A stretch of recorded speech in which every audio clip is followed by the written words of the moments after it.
தமிழ்ச் சொந்தங்களுக்கு எனது தலைதாழ்ந்த வணக்கங்கள். இழந்த கச்சத்தீவை நாம் மீட்பது எப்படி என்பதை how to retrieve Katchatheevu valuable suggestions to the honourable prime minister என்ற தலைப்பில் முன்னரே நாம் ஆங்கில மொழியில் ஒரு காணொளியாக ஆவணப்படுத்தி இருக்கிறோம். அந்த ஆவண காணொளியினை எனது அருமை தமிழ்ச் சொந்தங்களே இப்போது நீங்களும் காணுங்கள். காண்பதோடு மட்டுமல்லாமல் கச்சத்தீவு பற்றி கண்டபடி உளறியிருக்கும் தமிழ்நாடு பாரதிய ஜனதா கட்சி மாநில தலைவர் அண்ணாமலைக்கு இந்த காணொளி சென்று சேரும் வரை இந்த காணொளியினை பரப்புங்கள். அண்ணாமலை அண்ணாமலை என முன்னாள் IPS ஆபீசர் அண்ணாமலைக்கு அதீத முக்கியத்துவம் நான் கொடுப்பதாக யாரும் கருதிவிட வேண்டாம். சுயநலனுக்காக இன நலனை பணயம் வைக்க தயங்காத மனிதர்களின் ஒரு குறியீடாக மட்டுமே அண்ணாமலை அவர்களை நான் காண்கிறேன். நன்றி, வணக்கம்.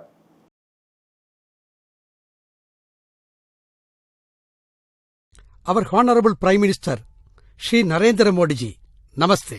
You might have known that Sri Lanka, our neighboring nation, is almost conducting an undeclared war against the poor, innocent Indian fishermen of Tamil Nadu in the Pak Strait. Every day, they are challenging not the lives and livelihoods of the Tamil fishermen, but the sovereignty and dignity of our nation. Our Katchatheevu retrieval movement is a non-political organization concerned with the safety and security of the poor, innocent Indian fishermen of Tamil Nadu. We have made an enormous research on this issue of Katchatheevu and came to a conclusion that retrieval of Katchatheevu alone will protect the lives and livelihoods of the Indian fishermen of Tamil Nadu and uphold the sovereignty and dignity of our nation.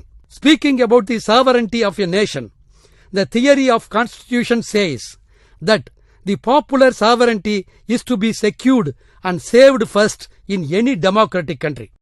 We drum that our nation, India, is the biggest democratic country in the world. But what about the condition of the popular sovereignty in India, the biggest democratic country? As far as the Indian fishermen of Tamil Nadu are concerned, the condition of the Indian popular sovereignty is very, very pathetic and ridiculous. I am very sorry to say that in the event of the Indian fishermen of Tamil Nadu being caught by the Sri Lankan Navy, the torturous acts and atrocities committed on them by the Sri Lankan Navy could not be described in words. However, with a painful heart, I have to list out few of them before you. 1. Undressing our fishermen and compelling them to cover their nakedness with our national flag. 2. Firing at and mercilessly shooting down our fishermen even after they surrendered by raising their arms in the air. 3. Forcing our fishermen to lie over ice bars. 4. Forcing our fishermen to carry ice bars on their head. 5. Compelling our fishermen to lie knee down on salt corns. 6. Forcing our fishermen to eat masala powder mixed with grease oil. 7. Forcing our fishermen to intercourse with a dead thirukkai fish. 8. Forcing our fishermen for homosexuality within themselves, whether the fisherman or father or son or brother. 9. Spitting over the faces of our fishermen. 10. Forcing our fishermen to drink urine. 11. Castigating our fishermen as Indian bastards and coward Tamils. 12. Pushing the physically challenged fishermen into sea again and again to see and enjoy their miseries in the mid-sea. 13. Forcibly taking away the catched fishes. 14. Destroying the nets of our fishermen worth several lakhs, drowning their boats in the sea. 15. Forcibly snatching away gold rings, chains, cell phones and money owned by our fishermen. 16. Threatening our fishermen with acid bottles. 17. Hitting and stamping our fishermen with bootlegs. 18. Hitting hard our fishermen with gun end. 19. Drowning our fishermen in the sea. 20. Arresting our fishermen and detaining them illegally in Sri Lankan jails for months together, sometimes years together. Torture annihilates the personality and dignity of the victims. Torture is an international crime, but here it is sure that the Sri Lankan Navy annihilates not the dignity of the Tamil fisherman, but the dignity, fame, prestige and sovereignty of our entire nation. Yet it is not known as to why the rulers and the executives of the union government do not consider the fishermen of Tamil Nadu as the Indian citizens or even human beings. Estimates say, since 1983 till date, more than 500 Indian fishermen were killed by the Sri Lankan Navy. 3,000 fishermen have been permanently disabled and 1,000 others were injured. Besides, hundreds of them disappeared. Thousands and thousands of our fishermen have been arrested and illegally detained in Sri Lankan jails for months together, sometimes years together.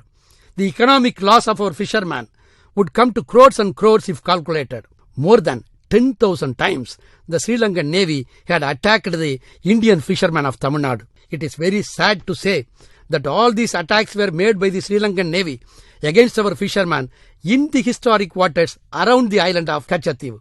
It is very shame to mention here that not even a single time the Indian Navy went to rescue our fishermen. But it has been repeatedly announced by our rulers, executives and naval officers that it is not possible to provide security to the fishermen who transcend the borders. This propaganda of our executives is quite a quotable propaganda, because the question of transcending the borders by our fishermen in the Pak Strait does not arise as per Article 6 of the 1974 Indo-Sri Lankan Agreement, which clearly says the vessels of India and Sri Lanka will enjoy in each other's waters such rights as they have traditionally enjoyed therein. In the above Article 6 of the 1974 Agreement, the sentence, "The vessels of India and Sri Lanka will enjoy in each other's waters," clearly denotes the traditional navigation rights of the fishermen of both countries, irrespective of the border line, and also the word "such rights" includes their fishing rights therein. On 23/7/1974, during the debate about the 1974 Indo-Sri Lanka Agreement in our Parliament, the then Honourable Minister for External Affairs, Shri Swaran Singh, made a statement in the floor in which he clearly says about the traditional rights. If the Honourable Member goes through the terms of the agreement, a copy of which has been placed on the table of the House, he will get the answer, because it is mentioned there that although Sri Lanka's claim to sovereignty over Katchatheevu has been recognized, the traditional navigation rights exercised by India and Sri Lanka in each other's waters will remain unaffected. Therefore, shooting, arresting, torturing our fishermen by the Sri Lankan Navy while our fishermen are exercising their navigational and fishing rights around Katchatheevu in the Pak Strait are illegal. Likewise, the adamant refusal of our rulers, executives and naval personnel to give protection to the lives and livelihoods of our fishermen from the brutal attack of the Sri Lankan Navy around Katchatheevu in the Pak Strait is an anti-national and unconstitutional crime for which they may even be prosecuted under suitable sections of Indian Penal Code. Here a question may arise that if the terms and conditions of the 1974 Indo-Sri Lankan Agreement are very much in favor of our Tamil fishermen as per Articles 5 and 6 of the 1974 Agreement, then how the executives of both the countries, Sri Lanka and India, could restrict the Tamil fishermen from enjoying the traditional navigation and fishing rights around Katchatheevu in the Pak Strait? It requires more patience and endurance to find the answer to this question, and also to understand the 30 years long continuous sufferings of our Indian fishermen of Tamil Nadu. The sea between India and Sri Lanka is divided into 3 sections. 1. The Bay of Bengal. 2. The Gulf of Mannar. 3. The Pak Bay, where Katchatheevu Island, now in dispute, is situated. The government of India and Sri Lanka have executed 2 agreements, one during the year 1974, which is pertaining to the Pak Bay, and another during the year 1976, which is pertaining to Bay of Bengal and Gulf of Mannar. Katchatheevu Island, now in dispute, is a Tamil soil and it is a Tamil land. Katchatheevu Island and the waters surrounding it belong to Tamils through several generations. More particularly, it is the Tamil fisherman community which enjoyed the island over the years. There are plenty of evidences available with the government of Tamil Nadu to prove and establish that the Katchatheevu island and the surrounding fish-rich waters belonged to Tamil Nadu even during the reign of ancient Tamil Sangam kings, reign of King Sethupati of Ramanathapuram, reign of East Indian Company, during the time of direct British rule, and even after independence. The Indian Land Survey Department has mentioned Katchatheevu island as measuring 285 acres and 20 cents, comprised in survey number 1250. The uninterrupted possession of Tamils over Katchatheevu island for the past 1000 years would establish that the Katchatheevu island is a part of the Indian Union. It is very much within the sovereign and territorial limits of our nation. The Constitution of India does not permit nor does it authorize any person to cede the country's territory to any other nation. But during the year 1974, when the first agreement was made between India and Sri Lanka, Indira Gandhi ceded Katchatheevu to Sri Lanka. A law enacted by Parliament under Article 368 was necessary for ceding Katchatheevu, but no law was passed till date. Moreover, during the year 1974, while demarcating the boundary in the Pak Strait, the principle of equidistance demarcation normally followed in the international treaties was not followed. The island Katchatheevu is 18 km away from Rameswaram of Tamil Nadu and 22 km away from Neduntheevu of Sri Lanka. If the principle of equidistance demarcation was followed, then the boundary would have fallen on the eastern side of the Katchatheevu island, and the Katchatheevu island would be well within the Indian boundary. But with the sole object of ceding Katchatheevu to Sri Lanka, the demarcation was carried on in such a way that the boundary have fallen on the western side of Katchatheevu island. While demarcating the boundary in the Pak Strait during the year 1974, 1. Our constitution was violated. 2. The international principle of equidistance demarcation was neglected. Finally, Katchatheevu, a Tamil land and Indian territory, was betrayed to Sri Lanka for the personal affairs of the then Prime Ministers Mrs. Indira Gandhi and Mrs. Sri Mavu Bandaranayake. Even though Katchatheevu island was betrayed to Sri Lanka, in that 1974 agreement, the traditional pilgrimage, navigational and fishing rights of our fishermen around Katchatheevu have been ensured by the Articles 5 and 6 of that agreement, as we have already seen elaborately. After 2 years, that is, during the year 1976, another agreement was made between India and Sri Lanka. This time, the demarcation of boundary was done in the Bay of Bengal and Gulf of Mannar.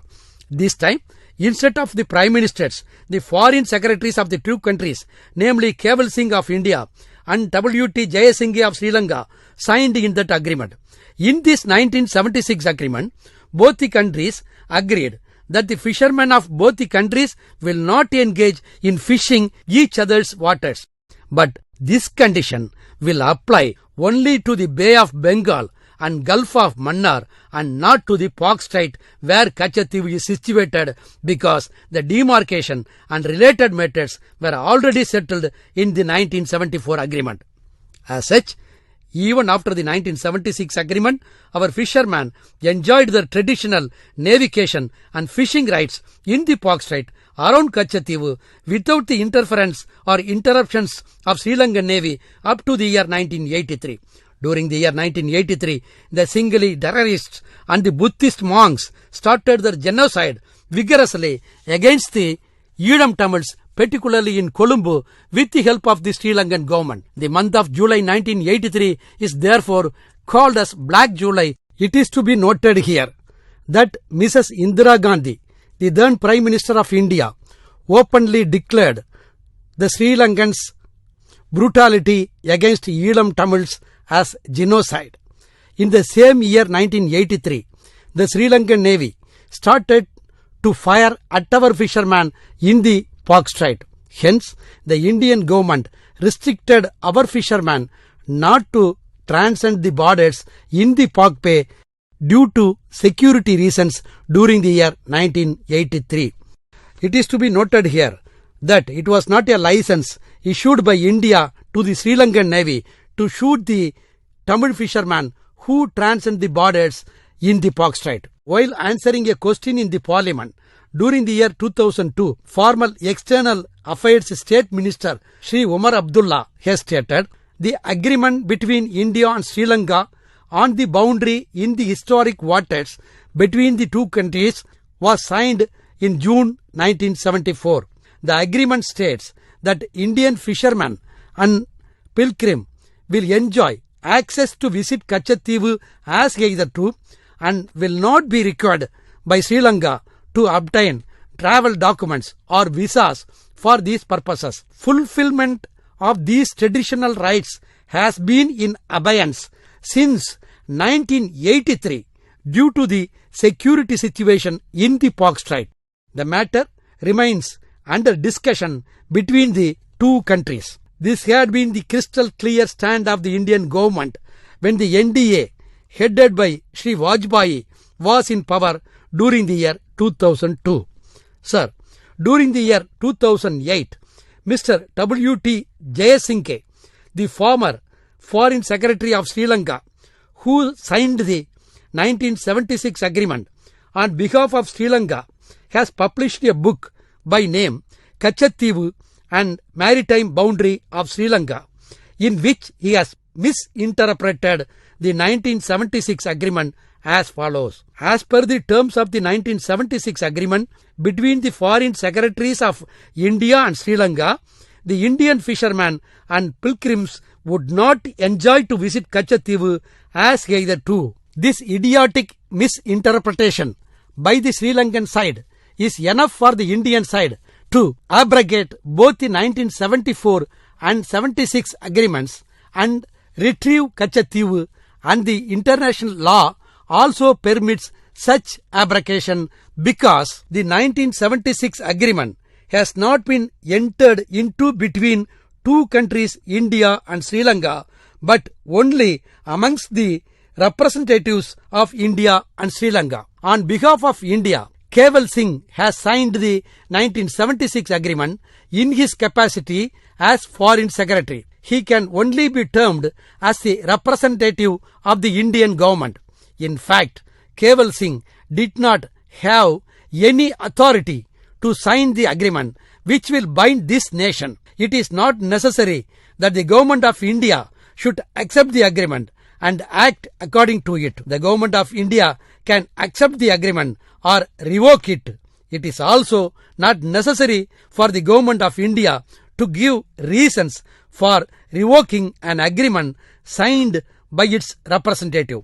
This is how the international law treats the agreement signed by a representative of a nation. Speaking logically about the 1974 and 1976 agreements, the 1974 agreement, in which the traditional rights of the Indian fishermen over Katchatheevu ensured, is signed by the Prime Ministers of India and Sri Lanka. 1976 agreement has been signed by the Foreign Secretaries of India and Sri Lanka, who had been monthly paid government servants. Whether these foreign secretaries are empowered to revoke the agreement signed by the Prime Ministers. An order of a district collector can be revoked by the Commissioner of the Board of Revenue of that state. Would an order of a district collector be revoked by a Dasildar working under him? What a ridiculous and idiotic statement is that of Jayasinghe, former Sri Lankan Foreign Secretary, that he and Keval Singh, former Indian Foreign Secretary, jointly signed an agreement during the year 1976 and revoked the traditional rights of the Tamil fishermen to visit Katchatheevu, which rights were already ensured by the Prime Ministers of both the countries during the year 1974.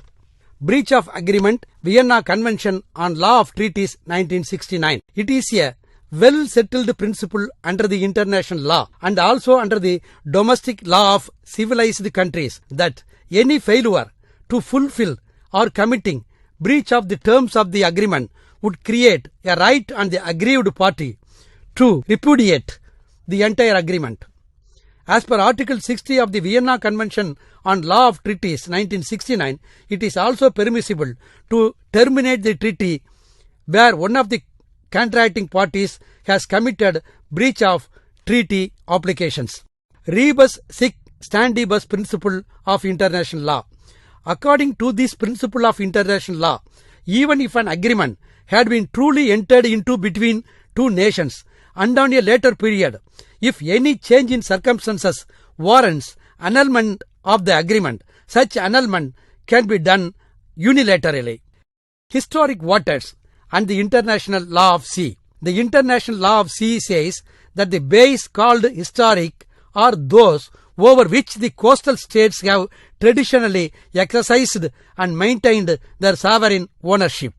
The historic bays and historic waters are treated as internal waters, and the internal waters are in turn treated as the landed area of the coastal states. Therefore, the regime of law of sea cannot be extended or applied to the historic bays. That is, there is no such areas like territorial waters within the historic waters. An island or islet within the historic bay or historic waters cannot have territorial waters around it. The Pak Bay, where Katchatheevu Island situated, is treated as historic waters, and hence there is no territorial waters around Katchatheevu. Knowing all the above facts, the 1974 Indo-Sri Lankan Agreement has been drafted carefully in such a way that even though our Katchatheevu Island has been ceded to Sri Lanka, in that agreement, the traditional pilgrimage, navigation, fishing rights of our fishermen over Katchatheevu and all over the historic waters of Pak Bay have been protected properly by the Articles 5 and 6 of the 1974 agreement. Therefore, the idiotic, misinterpreted statement of the Sri Lankan former Foreign Secretary that as per the terms of the 1976 agreement between the Foreign Secretaries of India and Sri Lanka, the Indian fishermen and pilgrims would not enjoy to visit Katchatheevu as hitherto is against the international law of sea. I once again wish to stress that in fact the 1976 Indo-Sri Lankan agreement mentioned by W.T. Jayasinghe is pertaining to Gulf of Mannar and Bay of Bengal, and it is not at all related to the Pak Bay where Katchatheevu is situated. Therefore, without any hesitation, during the year 2008 itself, the UPA government headed by Srimati Sonia Gandhi would have abrogated both the 1974 and 76 agreements and retrieve Katchatheevu Island. But instead of retrieving Katchatheevu Island, the former Foreign Affairs Ministers S.M. Krishna and Salman Khurshid used to echo the voice of the Sri Lankan Foreign Secretary W.T. Jayasinghe with some added sound effects in the floor of the Indian Parliament as follows. Katchatheevu Island belonged to Sri Lanka. What had been given is given. The agreement is solemn. The agreement cannot be abrogated. It is not possible to provide security to the fishermen who transcend the borders. Sri Lanka is our friendly nation.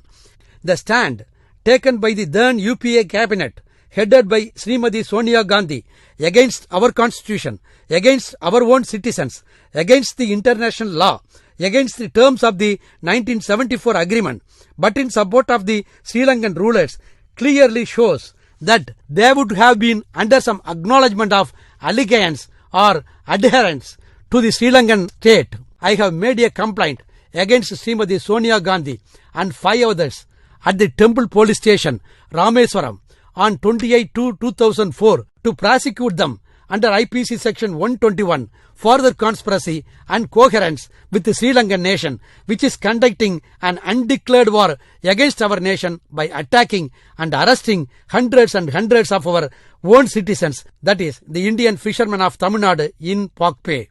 I and my total Tamil society hope that the NDA government headed by you will not follow up the anti-national stand of the UPA government headed by Sonia Gandhi as far as the issue of Katchatheevu is concerned. But in opposition to our hope, it has been published widely in the newspapers and broadcasted in the visual medias on 3/7/2014 that the Ministry of External Affairs of your NDA government in its counter affidavit submitted before the Madras High Court has stated that the Tamil Nadu fishermen have no fishing rights along Katchatheevu. Our Honorable Chief Minister of Tamil Nadu, Selvi J. Jayalalitha, immediately responded to it and has written a letter to you expressing her shock at the centre's stance on the Katchatheevu issue. Our Honorable Chief Minister of Tamil Nadu, Selvi J. Jayalalitha, has also requested you in that letter to instruct the officials concerned to immediately file a revised affidavit in favor of Tamil Nadu fishermen with a hope that the petition now submitted to the Madras High Court might have been prepared and approved by the earlier UPA regime without bringing the matter to the knowledge of the Prime Minister. We too hope so, and we also pray that it must be so. Sir, the Honorable Chief Minister of Tamil Nadu, Selvi J. Jayalalitha, has already filed a public interest litigation before the Supreme Court to retrieve Katchatheevu Island during the year 2008. The State Assembly of Tamil Nadu on 9/6/2011 adopted a unanimous resolution calling upon the State Revenue Department to implead itself in the case already filed by the Honorable Chief Minister of Tamil Nadu, Selvi J. Jayalalitha, in August 2008, sought the declaration of the 1974 and 1976 agreements between India and Sri Lanka unconstitutional. The Honorable Chief Minister of Tamil Nadu, Selvi J. Jayalalitha, in her recent letters addressed to the Honorable Prime Minister of India, has clearly stressed that retrieving Katchatheevu Island alone will put an end to the plight of the Indian fishermen of Tamil Nadu. If Katchatheevu retrieved by the government headed by you, then it would be the most precious Guru Dhakshina to be dedicated to the Pidamagar Bhishmar of the Bharatiya Janata Party, Shri Vajpayee. Thanking you, sir. Namaste.